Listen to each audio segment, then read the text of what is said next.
డయాగ్రాండ్ sugar patients కి ఎలా ఉపయోగపడుతుందో చెప్పండి. ఈ ఒక్కసారి షుగర్ వచ్చిన తర్వాత కొంచెం సన్నబడిపోతా వస్తూ ఉంటారు. జనరల్గా ఏమనుకుంటారు, సన్నబడిపోతే షుగర్ కంట్రోల్ అవుతుంది అనుకుంటారు. కానీ అన్ఫార్చునేట్గా సన్నబడడం వల్ల షుగర్ కంట్రోల్ కాదు. రీజన్ ఏంటంటే ఈ షుగర్ వచ్చేసి మజిల్లోకి పోయి ఖర్చు అవుతుంది. ఇప్పుడు మజిల్ లెవెల్ అయితే తగ్గిపోయింది అనుకోండి, మజిల్ క్వాంటిటీ తగ్గిందంటే ఇది ఎక్కడ పోయి ఖర్చు అవుతుంది? ఖర్చు అవ్వదు. అప్పుడు ఫర్దర్గా కూడా షుగర్ లెవెల్ పెరుగుతుంది. అప్పుడు డాక్టర్లు పోయే కొద్ది టాబ్లెట్స్ పెంచుకుంటా పోతారు, డోసెస్ పెంచుకుంటా పోతారు. వాటి వల్ల సైడ్ ఎఫెక్ట్స్ పెరుగుతూ ఉంటాయి. But there is no other option. ఖచ్చితంగా డాక్టర్లు చెప్పినట్టు వినాలి.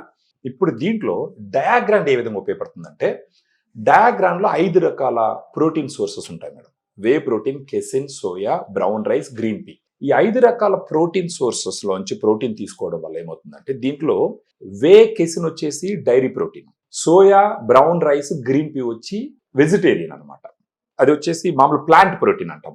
ఈ ప్లాంట్ ప్రోటీన్ అన్నది డయాబెటీస్ ని కంట్రోల్ చేయడానికి చాలా ఎఫెక్టివ్ గా పనిచేస్తుంది. ప్రత్యేకించి దీంట్లో ఉన్న వే ప్రోటీన్ ఏం చేస్తుంది అంటే, ల్యూసిన్ అని చెప్పేసి ఒక అమైనో యాసిడ్ ఉంటుంది. ఈ అమైనో యాసిడ్ ఏం చేస్తుంది అంటే మజిల్ సింథసిస్ కి కిక్ స్టార్ట్ అనమాట. మజిల్ సింథసిస్ ని ఇనిషియేట్ చేస్తుంది. అది కాకుండా ఈ వే ప్రోటీన్ ఇన్సులిన్ సెన్సిటివిటీని పెంచుతుంది.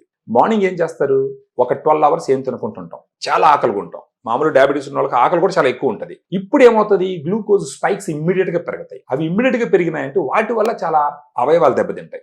అలాంటిది డయాగ్రాండ్ మార్నింగ్ బ్రేక్ఫాస్ట్ ముందర ఒక హాఫ్ అన్ అవర్ ముందర తీసుకుంటే ఈ ఇమ్మీడియట్ గా స్పైక్స్ పెరగకుండా ఉపయోగపడుతుంది. ఈ పెరిగినటువంటి గ్లూకోజ్ ని ఇన్సులిన్ వాడేస్తుంది అనమాట, మజిల్లోకి పంపించి వాడేస్తుంది. సో ఆ రకంగా ఇమ్మీడియట్ స్పైక్స్ పెరగకుండా గ్లూకోజ్ ని కంట్రోల్ చేసేదానికి ఉపయోగపడుతుంది. ఫర్దర్ గా దీంట్లో ఉండే కెసిన్ కొంచెం స్లో రిలీజ్ ప్రోటీన్. అది డే మొత్తం స్లోగా రిలీజ్ అవుతూ ఉంటుంది. సో డే మొత్తం ఎనర్జీ రిక్వైర్మెంట్స్ కెసిన్ చూసుకుంటుంది. సో ఆ రకంగా డయాగ్రాండ్ వాళ్ళ మజిల్ సింథసిస్ ని పెంచి ఉన్న గ్లూకోజ్ ని యూటిలైజ్ చేసేసుకోవడము, ఎక్కువ రోజులు వాళ్ళ లైఫ్ క్వాలిటీతో బతికేదానికి అవకాశాలు ఉంటాయి.